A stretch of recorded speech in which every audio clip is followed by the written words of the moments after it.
Madame, Monsieur, bonjour. Bienvenue dans votre journal dont voici les principaux titres. Le gouvernement veut renforcer le code pénal pour mieux répondre aux menaces sécuritaires et sociales. Cela inclut notamment le rétablissement de la peine de mort et l'introduction de nouvelles infractions et sanctions. La synthèse au début de ce journal.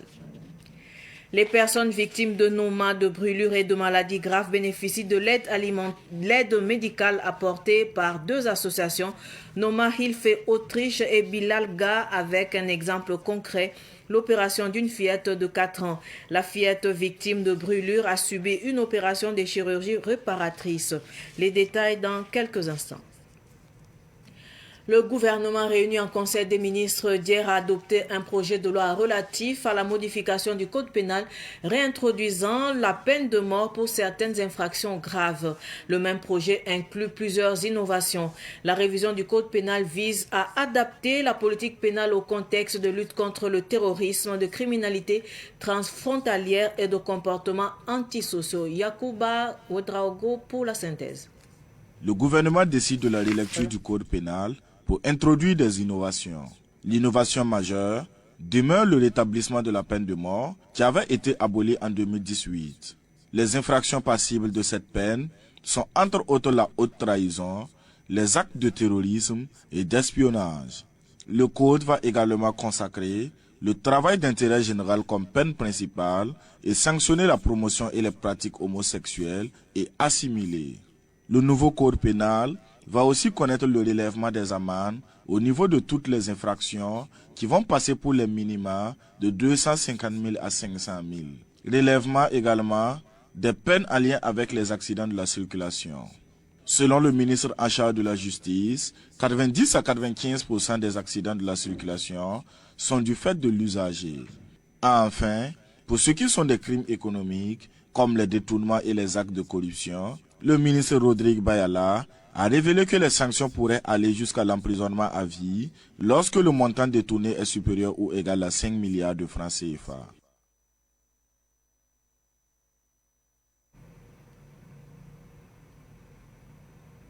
Sur le rétablissement prochain de la peine de mort, suivant la réaction de Idrissa Birba, journaliste, directeur de publication du journal en ligne Réveil Info et président du mouvement de défense des droits humains dénommé Nouveau Droits de l'Homme Burkina. Écoutons-le. Je dirais de gros qu'aucun défenseur des droits humains ne peut apprécier justement la peine de mort. Mais comme aimait dire un de mes professeurs, en toute chose, il faut tenir compte du contexte. Moi, je pense que c'est le contexte justement qui distribue le rétablissement de la peine de mort. Nous avons tous à l'époque lutté pour la suppression de la peine de mort. Et ça aussi, c'était par rapport à un contexte bien précis. Aujourd'hui, les temps ont changé et le Burkina Faso fait face à plusieurs défis, notamment sécuritaires. Quand vous prenez certains pays cités en exemple comme des pays de démocratie, et notamment les États-Unis, il y a des États qui appliquent toujours la peine de mort. Il y a des exécutions. Donc, je crois que chaque pays a le droit de réagir en fonction justement du contexte. Quand vous prenez le contexte où on avait aboli la peine de mort, c'était quoi? Le contexte de démocratie, contexte des droits humains, bref, patati patata. Mais aujourd'hui, les temps ont changé, le contexte a changé et le Burkina fait face justement à la lutte contre le terrorisme. Et je pense que simplement, c'est le contexte qui a justifié justement le rétablissement de la peine de mort. Ça, c'est ce que je pense honnêtement. Et moi, ça ne m'étonne pas. Je voyais ça venir en réalité. Voilà. Maintenant, si ça peut nous aider à sortir du problème que nous avons actuellement depuis plus de 10 ans, ben c'est tant mieux. Il n'y a pas de problème à ce niveau. Tout autre sujet à présent, les responsables de télévision privée réfléchissent sur leur réalité pour une sortie de la crise économique que leurs médias vivent. Confrontés depuis des années à un fonctionnement difficile de leurs médias, les patrons entendent trouver des solutions d'adaptation au contexte. L'Union burkinabé des éditeurs de services de télévision se réunit depuis hier matin en atelier. Germaine Faram. Ils sont des patrons de télévision privée qui ont décidé de prendre à bras le corps la crise économique qui met à mal le fonctionnement de leurs médias depuis des années. Réunis en atelier, L'Union burkinabé des éditeurs privés de services de télévision, UBS TV, mûrit les réflexions sur le modèle économique à adopter, les innovations à apporter pour faire face à la concurrence. On a mené une bataille auprès des autorités depuis près de 4 à 5 ans pour qu'on puisse diminuer les tarifs au niveau de la redevance TNT. Au début, on était à des montants stratosphériques. L'État a consenti un effort que nous avons salué au passage avec la réduction de 50%. Malheureusement, le contexte économique n'est pas du tout facile pour les médias, surtout les médias privés, parce que vous voyez que les reportages ont beaucoup diminué. Les reportages facturés, ça ne court pas les rues. Et les télévisions sont confrontées à cette dure réalité au même titre que les autres médias au Burkina Faso. Qu'est-ce que nous pouvons faire pour changer la donne? Il y a des emplois qui sont menacés aujourd'hui, il faut avoir le courage de le dire. Parce que si la morosité économique se poursuit, qu'est-ce qu'on peut faire? Est-ce qu'on va employer des travailleurs qu'on ne peut pas payer à la fin du mois? Dans ce contexte-là, il faut qu'on se réinvente. Se réinventer voudrait dire qu'on fasse des propositions pertinentes. Et notre objectif in fine, c'est de pouvoir rencontrer donc le chef de l'État, le président Ibrahim Traoré, pour lui soumettre nos propositions, pour faire comprendre que les télévisions jouent un rôle crucial pour le développement du Burkina. À cet atelier de réflexion, il est aussi question pour l'Union des télévisions privées de rétablir la vérité sur les allégations selon lesquelles les médias privés seraient contre le gouvernement. Longtemps, on a même étiqueté les télévisions privées. Il y en a qui ont tenté de faire comprendre que les télévisions privées étaient contre qui. Non, aucune télévision privée ne s'oppose à qui que ce soit.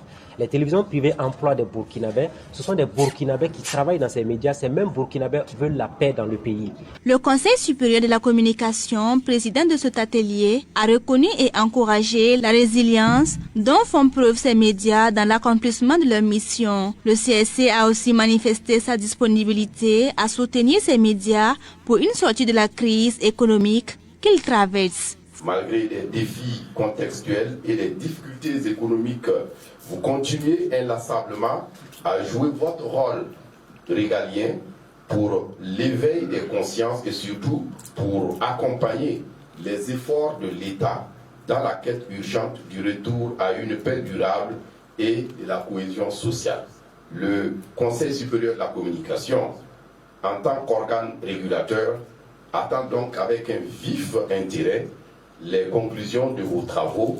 Cet atelier de 2 jours de l'Union burkinabé des éditeurs privés de services de télévision, UBS TV, réunit en plus des patrons de télévision privée, la Société burkinabé de télévision, le Fonds d'appui à la presse privée et des responsables des ministères et d'institutions. C'est sous le thème Révolution progressiste populaire, rôle et contribution des volontaires que la Journée internationale des volontaires est célébrée au Burkina Faso. Près de 180 000 personnes sont mobilisées dans le volontariat. Écoutons un extrait du discours du ministre de la Jeunesse, du Sport et de l'Emploi, Roland Somda, au micro de Abdoulaye Kinda. Le volontaire fait rayonner les valeurs de solidarité, de discipline, de dignité et de sacrifice. Et ce sont les mêmes valeurs qui caractérisent aujourd'hui notre peuple dans sa marche radieuse vers la plénitude de sa souveraineté. Que le groupement d'intérêt public, Programme national de volontariat, ils l'ont rappelé tantôt, a mobilisé près de 180 000 volontaires sur les chantiers de développement à travers le territoire national. Ce sont des milliers de femmes et d'hommes qui incarnent la résilience d'un peuple qui se relève, la solidarité d'une nation qui s'unit et la fierté d'une jeunesse qui prend son destin en main. À travers le volontariat, le Burkina Faso tisse progressivement une toile de solidarité nationale et de résistance sociale face à l'adversité. Chers volontaires, vos nobles actions font de vous des piliers de l'action révolutionnaire.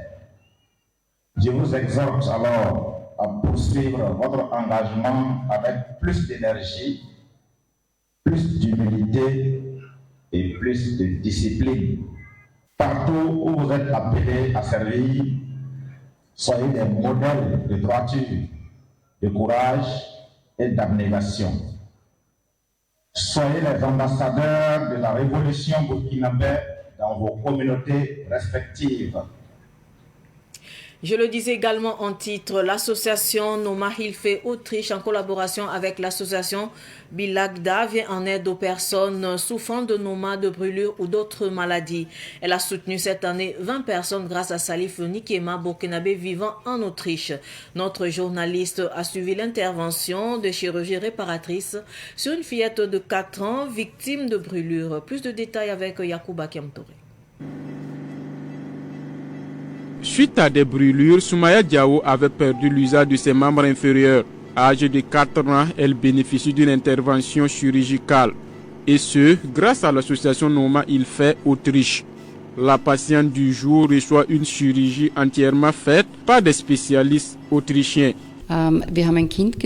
Ils ont pu intervenir sur la fillette de 4 ans qui a eu carrément des brides, des séquelles de brûlés datant de 6 mois en moyenne, auxquels ils ont pu réparer au niveau du genou gauche en détendant un peu beaucoup plus la jambe, mais l'os est déjà touché. Donc ils pouvaient juste libérer la partie qui concerne la peau, mais la partie qui concerne l'os, ça ne sera pas immédiat. Et alors sur la jambe droite également, il y a eu une infection auquel ils ont peur d'extendre l'infection, raison pour laquelle ils ont juste fait un pansement de protection. Et la chirurgie esthétique, la côté de la plastique, est moins développée dans le monde de façon globale, raison pour laquelle ils ont fait leur première mission au sein de la clinique ici, et ça c'est la deuxième mission. Et les raisons de venir et puis sauver les vies de ces patients. In der Zukunft jemanden auszubilden, der diese Techniken kann. L'opération de Soumaya Diao est entièrement financée par l'association Noma Hilfe Autriche en collaboration avec l'association Biladga, d'où la satisfaction du père de la fillette Noufou Diao. Il y a mon enfant qui a eu les brûlés depuis le 2 janvier. Donc il y a des associations autrichiens avec l'association Bilal qui sont venus m'aider. Et ils ont fait une intervention aujourd'hui. C'est bon. Mon enfant, là, 2 pieds, là, c'était collé. Mais aujourd'hui, là, je dis Alhamdulillah, je dis Dieu merci. L'équipe de l'association Noma Hilfe Autriche est composée de 2 médecins chirurgiens plasticiens, de 2 infirmiers et de Salif Nikema, burkinabé vivant en Autriche, lui-même ayant bénéficié de cette chirurgie réparatrice en 2004. Ce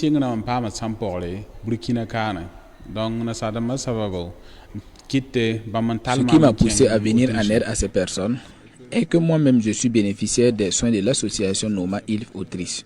J'avais subi la chirurgie réparatrice en Autriche. Dès lors, j'ai décidé de faire de la lutte contre le Noma et les brûlures mon combat. C'est pourquoi je me suis approché des responsables de l'association afin qu'ils reviennent aider les enfants démunis. Nous avons commencé en 2023 et nous avons déjà opéré plus de 40 personnes.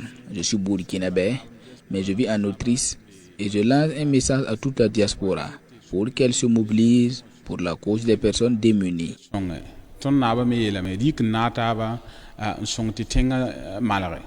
Depuis 2023, plus de 40 personnes souffrant de Noma, de brûlures et autres ont retrouvé leur santé. La sélection des patients se fait en partenariat avec l'association Biladga et les opérations se font à la nouvelle clinique du centre de Ouagadougou. La sélection se fait par des communiqués au niveau des radios. Et nous avons souvent aussi des agents recruteurs qui sillonnent dans les provinces pour passer l'information. Et nous recrutons les patients. Et nous avons une liste avant qu'ils viennent. Nous les soumettons cette liste et des photos. Nous prenons les enfants démunis, ceux qui n'ont pas les moyens. Cette année, nous avons recruté une 30aine de patients et il y a une 20aine qui a été opérée. Donc nous avons accepté collaborer avec cette association dans ce cadre parce que nous voyons que c'est une bonne occasion de redonner de l'espoir à ces enfants qui sont souffrants du Noma et qui ont cette déformation au niveau du visage. Une plasticité là et cette année aussi ils ont sollicité à être là et puis les résultats de l'année passée, nous avons dit pourquoi pas d'être dans la continuité. L'association Nouma Il Fait Autrice intervient dans le domaine de la santé. Elle cible principalement les enfants souffrant de Nouma ou victimes de brûlures. Les contributions à l'initiative présidentielle Faso Mebo se poursuivent. La Fédération des organisations patronales de l'hôtellerie et du tourisme du Burkina FOPATB était sur le site de Faso Mebo hier jeudi. Elle a fait un don de 100 tonnes de ciment pour soutenir l'embellissement de la ville. Le point avec Samuel Moko. L'initiative présidentielle Faso Mebo est la fête de tous les Burkinabés. Elle vise à embellir les villes grâce aux moyens propres des Burkinabés. C'est pour cette raison que la Fédération des organisations patronales de l'hôtellerie et du tourisme du Burkina Faso, du Burkina FOPATB, rend visite à Faso Mebo. Elle contribue à hauteur de 100 tonnes de ciment. Et nous avons apporté 100 tonnes de ciment pour notre contribution aux efforts de la construction nationale. Tout le monde voit l'effort qui est en train d'être fait, la contribution patriotique de tout le monde. Et nous aussi, nous ne pouvons pas être en reste. Et nous apportons aussi notre contribution et pour vraiment cet effort-là. Nous apprécions à sa juste valeur la décision du camarade président, chef de l'État, et pour en tout cas s'auto-prendre en charge. Et nous adhérons à cette initiative. Tout un chacun doit passer au siège de Faso Mebo pour voir ce qui se passe ici. Après le site de Faso Mebo, la FOPATB et ses membres prennent la direction de la Maison du Peuple. Là-bas, elles apportent un soutien moral, mais aussi financier à Djenebou Banao à la conquête d'un record Guinness du long marathon culinaire au monde. Nous l'encourageons, nous soutenons tout le monde, tous ceux qui sont là pour l'encourager, nous les encourageons aussi. Et nous allons continuer à l'encourager pour qu'il atteigne les objectifs fixés. Il faut qu'elle soit assistée, elle soit encouragée, qu'elle voit qu'elle est entourée. Et je pense que ça va la galvaniser. Le président de la Fédération des organisations patronales de l'hôtellerie et du tourisme du Burkina, FOPATB, invite les Burkinabés à apporter un soutien total à Djenebou Banao. Il soutient que l'action de la chef Banao est maintenant l'affaire du Burkina, car elle compte cuisiner pendant 12 jours sans arrêt.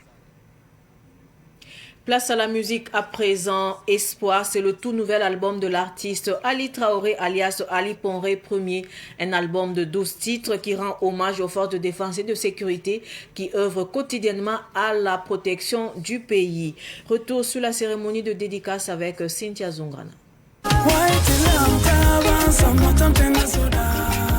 Sodacé, c'est l'un des titres du nouvel album de l'artiste Ali Traoré, plus connu sous l'appellation Ali Ponré Ier. Fort de 12 titres, chantés en moré, djoula, français et en anglais, ce 6e album dénommé Espoir rend hommage aux forces de défense et de sécurité et aborde également des violences conjugales faites aux femmes.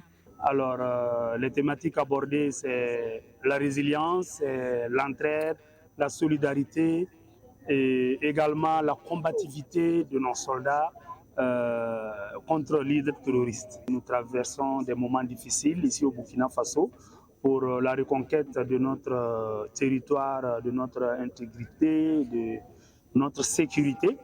Donc, il était de bon ton pour moi en tant qu'artiste handicapé, parce que quand ça va, voilà, ça va pour tout le monde, mais quand ça ne va pas, la première personne en tout cas qui est en danger, c'est la personne handicapée. C'est justement cette pensée-là qui m'a inspiré justement ces chansons. Parmi les titres de l'album Espoir, on retrouve du zouk, notamment avec le titre Yafoum,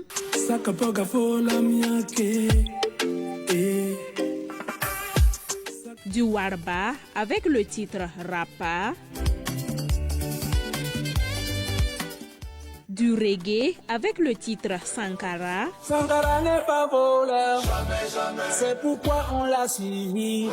Sankara n'est pas vampire. Ainsi que du manding avec le titre Clé d'Ombolo.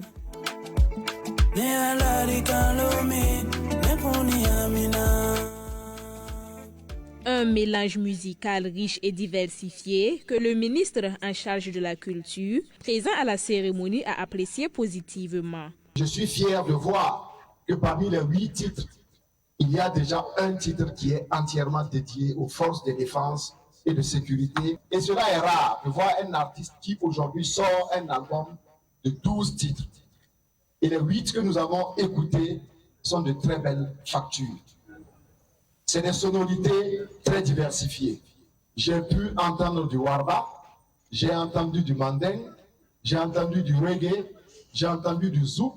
Donc c'est très varié et les thématiques abordées sont très pertinentes.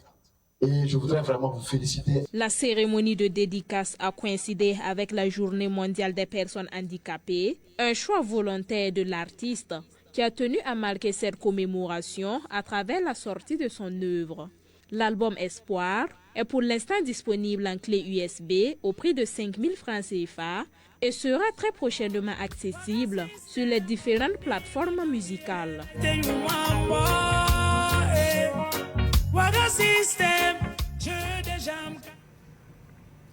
L'actualité sportive de cette édition, le groupement d'intérêt public Programme national de volontariat a organisé hier jeudi la finale de son tournoi de football 2e édition. Un événement qui s'inscrit dans le cadre de la célébration de la Journée internationale des volontaires. Le compte rendu de Sidiki Kabré. L'équipe Tunisie FC a triomphé du PNVB FC sur le score d'1-0. Cette victoire a valu à Tunisie FC le trophée, un jeu de maillot et une enveloppe financière. Une émotion indescriptible parce que on avait vraiment à cœur de remporter cette victoire, parce que pour l'ambassade de la Tunisie et aussi pour l'esprit de la compétition, parce qu'on a vu vraiment que cette compétition est la bienvenue actuellement pour la fraternité, la coopération inter-corps et tout. Et l'ambiance qui se trouve autour. Voilà, rien de tel que le football pour vraiment réunir tout le monde. Pour le secrétaire général du GIP PNVB, ce tournoi est un pari réussi. Oui, je pense bien que le pari de l'organisation a été tenu. Si on voit justement tout le processus qui a été réalisé, l'engouement qui a entouré en tout cas cet événement, et le résultat, tout le monde est satisfait. Oui, le match était très passionnant, c'était très engagé. On sentait justement la volonté, l'envie de chaque partie de remporter la partie. Donc, on sentait qu'en tout cas, l'ensemble des acteurs étaient très engagés, c'est des professionnels. Les festivités marquant la Journée internationale des volontaires, édition 2025, ont été officiellement lancées le 3 décembre 2025 à Ouagadougou. Cette journée a été également le théâtre de compétitions de jeux de société, notamment du Scrabble, du damier et de Ludo, ainsi que la pétanque. Et pour clore cette édition d'information, le championnat africain de football scolaire a pris fin hier jeudi à Ouagadougou au stade du 4 août. Chez les filles, le Burkina Faso a battu en finale le Ghana par 1-0, tandis que la finale masculine a vu le sacre du Bénin face au Niger par 5 tirs au but contre 4. Les organisateurs de cette compétition tirent un bilan positif de ce rendez-vous. Ils se prononcent au micro de Ruben Wilson Kodjo. En U15, on ne vient pas forcément pour chercher à gagner le trophée. C'est un tournoi de développement footballistique, mais aussi c'est un tournoi d'éducation. Voilà, vous avez vu que durant ce tournoi, il n'y a pas eu que le football. Nous avons, durant une semaine, aussi formé des gens, parce que le football, c'est pas seulement ce qui se passe sur le terrain, c'est aussi tout ce qui se passe autour. Des jeunes reporters ont été formés, des jeunes entraîneurs ont été initiés au début d'une carrière d'entraîneur. Il y a eu des formations safeguarding, il y a eu un atelier data analyst, il y a eu aussi un atelier digital drill. Il y a eu aussi un atelier Drive the Future, un atelier de, comment dirais-je, sur le trafic routier, aussi un atelier de jeunes docteurs. Donc vous avez vu qu'il y a eu pas mal de choses ici. Ce tournoi est vraiment d'année en année, ça va grandissant et nous ne faisons que nous réjouir de cela. Je crois que nous avons vraiment eu raison de l'avoir organisé. Ça nous a permis de mesurer notre capacité d'organisation. Ensuite, ce qui me réjouit beaucoup le cœur, c'est voir tous ces enfants contents de prendre part à ce championnat parce que ça s'est déroulé sur 4 jours Mais dans notre sous-région, c'est une compétition qui nous tient à cœur. L'an passé, elle a eu lieu au Niger et cette année, c'est au Burkina. Je me dis, s'il n'y a pas de preneur pour l'année prochaine, je crois que nous allons nous proposer encore pour reprendre cette compétition. Je disais aux enfants, j'ai dit, bon, vous êtes mes futurs U17, il ne faut pas dormir sur vos lauriers, il faut commencer maintenant le vrai travail. On va se donner les moyens quand même pour bien représenter le pays quand on fera partie de cette compétition. Les U15, c'est pour venir jouer, c'est pour venir jouer au ballon et la fête a été belle. Le Burkina est sorti vainqueur pour l'équipe fille, le Bénin vainqueur pour l'équipe garçon. Donc pour moi c'est la zone qui gagne. Vous savez, l'UFOAB est composé de 7 pays. Et voilà, donc nous aurons le Bénin et le Burkina Faso qui vont nous représenter à la phase continentale. Et je ne fais que me réjouir de ce festival d'aujourd'hui. Parce qu'on commence avec les U15, on monte à U16, U17. Donc pour moi, ce tournoi, c'est vraiment très important pour laisser les enfants venir s'amuser, jouer et découvrir le football, mais petit à petit au niveau professionnel. Donc c'est un tournoi qui est vraiment très important et pour moi, on va toujours le continuer. Et le président a dit, voilà, s'il n'y a pas de preneur l'année prochaine, il va encore se porter candidat et nous sommes toujours prêts à venir au Burkina. Ainsi s'achève ce journal. Merci de rester fidèle au programme de Savane TV. Au revoir.